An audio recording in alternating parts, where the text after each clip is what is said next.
Get up. It's Motivation Monday, and today we're going to be talking about how to be fearless. We're going to go through a few points that have helped me get through some times where I had no-win situations, where I thought there was no way out, and I thought it was darkest, and has helped to pull me through. This is stuff I've learned from other people. This is stuff I've learned from people who have been through situations that are far worse than me, that have helped me to gain perspective and move forward. So I'm just as excited as you are that it's Monday. It's going to be another great week where we're going to go out and accomplish some great things. So here we go. I want you guys to think back 3 to 5 years ago and think about the things that worried you the most, the things that you thought that were going to end you.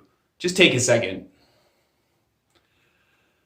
It's hard to really consider what exactly was that clear and present danger to you right at that moment 3 to 5 years ago, unless you had a specific event. But if you really take some time to think about it, think about even further back. What were your biggest fears throughout your life? Have they happened? Have they been realized? And have you survived? We all need to realize that we get one life. And when people say that, I don't think you understand what that means. I've really taken time to take that to heart and realize that it is an eventuality. I will leave this world. My life will end, and each day that I'm given is truly a gift. So what does this mean? I can have perspective. The things that really bothered me, the things that really scared me, my biggest fears, I've walked through those fears and I've trusted in something bigger than myself, which has helped pull me through. My biggest fear was to have my family taken away from me. And a little over 2 years ago, 2.5 years ago, this happened, where I couldn't have been a better man. I couldn't have been a better father at no fault of my own.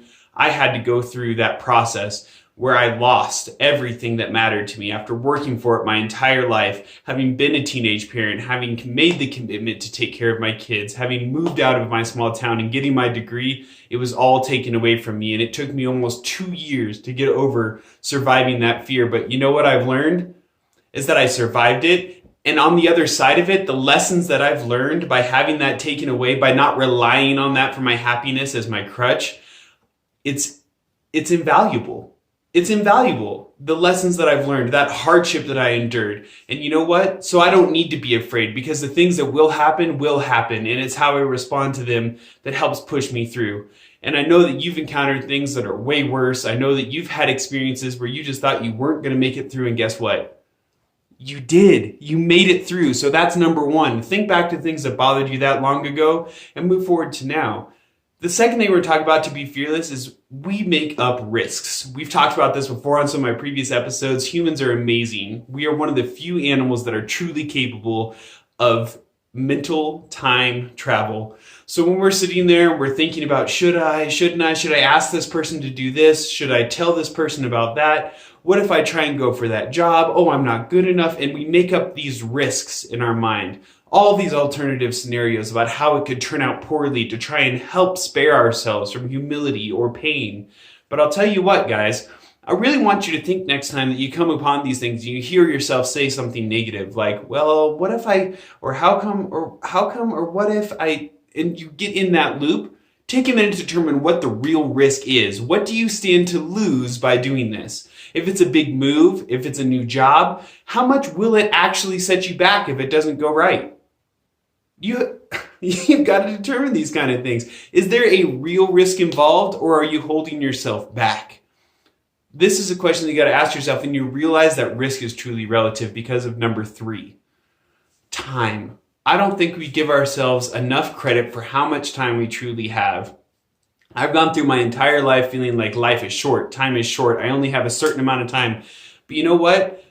On the flip side of things, time truly does heal all wounds.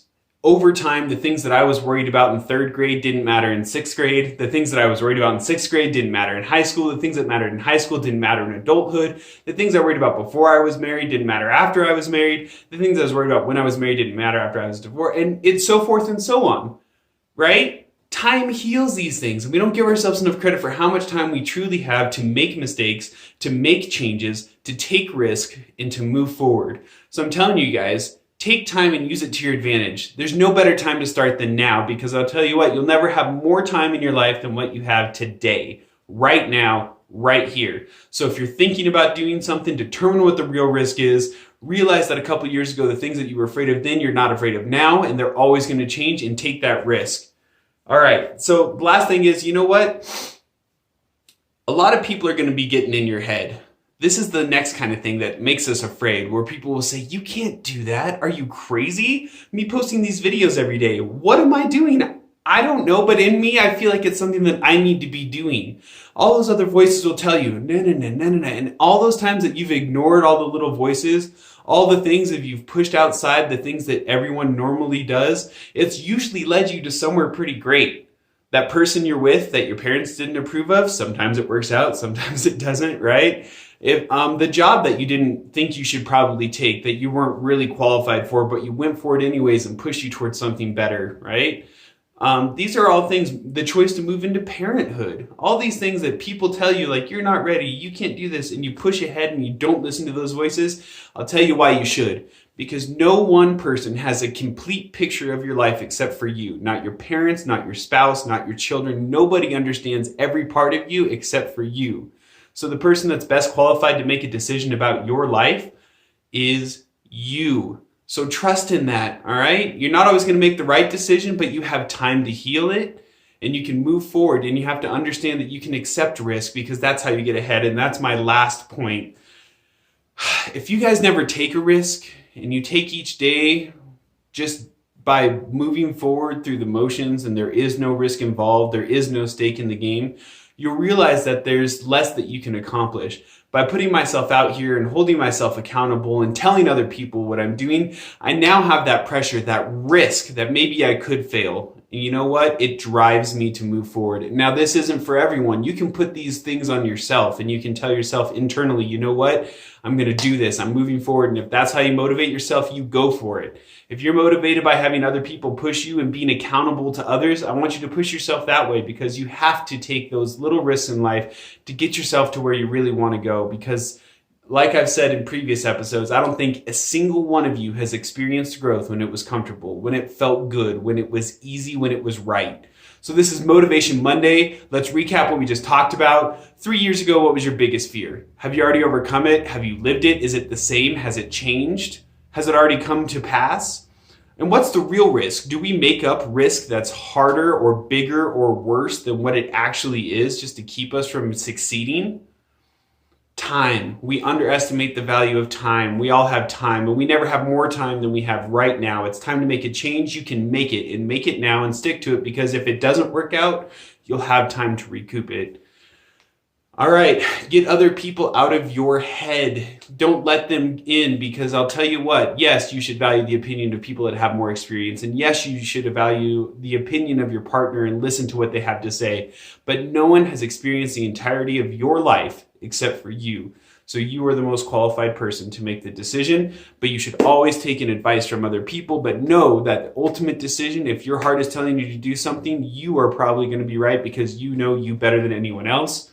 And lastly, you never get anywhere unless you take a risk. So take that risk, put yourself out there, and hold yourself accountable. It's been scary to share this much with you guys, but I hope that you are motivated. It is Motivation Monday. We can be fearless together. So let's get out there. Let's get it this week. I'm really excited to interact with you guys and hear what you guys are out there accomplishing. This is Taylor with Taylor Your Life. Please make sure to comment and let me know what you guys are going out to accomplish this week, how you're going to be fearless, and subscribe to my channel. Thank you guys so much, and have an awesome day.